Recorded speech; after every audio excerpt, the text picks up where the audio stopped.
नमस्कार दोस्तों, मैं अंकुर उपाध्याय स्वागत करता हूं आप सभी का आपके अपने YouTube channel share market analysis में।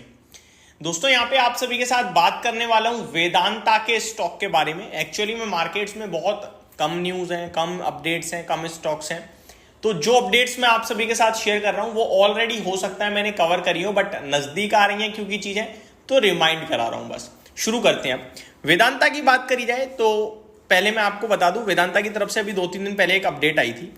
Vedanta share in news today, ये 2-3 दिन पहले है, as board to consider third interim dividend. तो तीसरा इंटर्म डिविडेंड को लेकर कंपनी कहीं ना कहीं विचार करने वाली है। इसके लिए जो कंपनी ने डेट फिक्स करी है वो याद दिला दूं, the board of the firm will meet on September 2nd to take decision on dividend. The company has set the record date on September 10th। Simple है, कंपनी ने रिकॉर्ड डेट तय कर दी है। कल विचार होने वाला है बोर्ड मीटिंग में डिविडेंड को लेकर कि भैया कितना रुपए डिविडेंड अपने इन्वेस्टर्स को हमें देना है। अब आपको वेदांता के डिविडेंड से पहले थोड़ा सा मैं फ्लैशबैक में लेके जाऊंगा हिंदुस्तान जिंक की तरफ।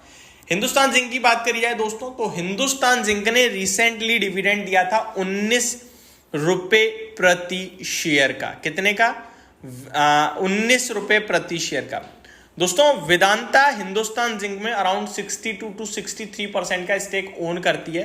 थोड़े समय पहले तक ये 65% समथिंग था, बट अभी अराउंड 3.27% 17% समथिंग स्टेक बेचा हुआ एफएस के जरिए, जिसके बाद वेदांता के पास स्टेक थोड़ा कम रह गया है।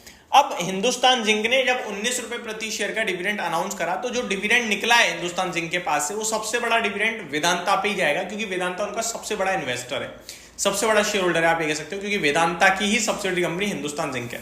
और वेदांता जो आप लोगों को डिविडेंड देता है ना, उसके पीछे सबसे बड़ा कारण यही है कि उसके पास खुद एक पैसा आता है डिविडेंड के रूप में बड़ा, और फिर वो अपने इन्वेस्टर्स को उसी में से डिविडेंड दे देता है। तो वेदांता के पास अराउंड 5 से 6 हजार करोड़ का डिविडेंड हिंदुस्तान जिंक की तरफ से आया है।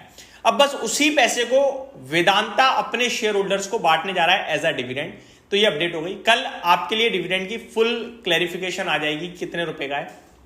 उम्मीद करके चाहते हैं कि 12 से 15 रुपए के बीच का डिविडेंड हो सकता है कंपनी अनाउंस करे। कितना? 12 से 15 रुपए के करीब, या फिर इससे थोड़ा और ऊपर भी हो सकता है। इससे छोटा डिविडेंड तो मुझे नहीं लगता कि कंपनी पेश करेगी। अब बढ़ते हैं आगे दोस्तों वेदांता की तरफ। वेदांता में रिसेंटली ना QIP हुआ था, क्वालिफाइड इंस्टीट्यूशनल प्लेसमेंट के द्वारा कंपनी में खरीदारी करी गई थी बड़े इन्वेस्टर्स की, क्वालिफाइड इन्वेस्टर्स की 441 रुपीज के भाव पे। कंपनी ने बोला कि आप 4000 करोड़ रुपए का माल खरीदो, फिर 8000 को QIP बढ़ा के 8000 कर दिया। 8000 करोड़ का QIP था, क्वालिफाइड इंस्टीट्यूशंस ने पता है कितना दिया?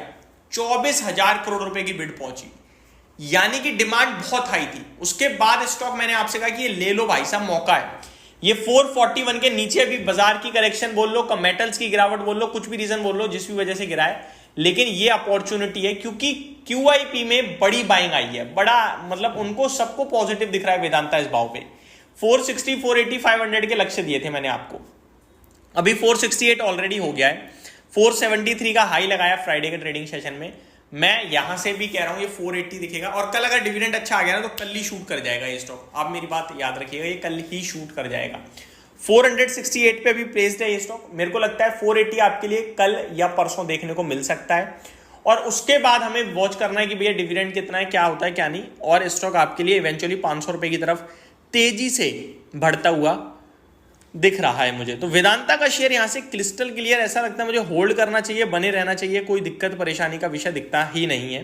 तो ये हो गई आपके लिए वेदांता के ऊपर एक छोटी सी अपडेट। अब आ जाता हूं दूसरे स्टॉक पे, मेटल से ही बात करूंगा दोस्तों। दूसरा है हिंद कॉपर, यानी हिंदुस्तान कॉपर। हिंद कॉपर की बात करूं तो मैं इस पे भी काफी बुलिश रहा हूं, और मैंने आपको याद होगा 295 पे जब बाजार की करेक्शन में आया था तो मैंने आपको लेने के लिए भी बोला था। इस कंपनी के कारोबार पे मुझे बहुत भरोसा है, लेकिन मेरे को वैल्यूएशन डरा देते हैं क्योंकि ये स्टॉक 89 के PE पे ट्रेड कर रहा है। लेकिन कॉपर बिजनेस में बहुत बड़ा मार्केट है दोस्तों, बहुत बड़ा, छोटा मोटा नहीं है। फॉर एग्जाम्पल, आपने रिसेंटली जितनी भी चीजें दिख रही हैं आपको, सब कॉपर से रिलेटेड है। पावर पे बड़ा फोकस है, विदाउट कॉपर ये नहीं हो पा रहा। ईवी पे बड़ा फोकस है, ईवी गाड़ियों में सबसे ज्यादा कॉपर यूज होता है। सोलर पे बड़ा फोकस है, सोलर में कॉपर आ रहा है। उसके बाद अगर आप देखें तो कॉपर को लेकर जो कंपनियां हैं वो कंटिन्यू बढ़ाने की कोशिश कर रही है, माइनिंग को केपेक्स कर रही हैं।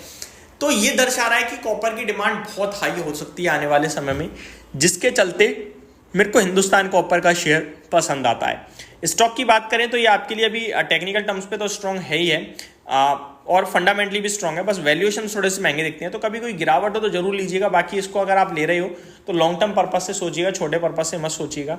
अच्छी खरीदारी की रेंज तो अभी मेरे को नहीं पता, क्योंकि वैल्यूएशन मेरे को महंगे दिखते हैं, लेकिन मेरे को 283 का स्टॉप लॉस जरूर दिखता है।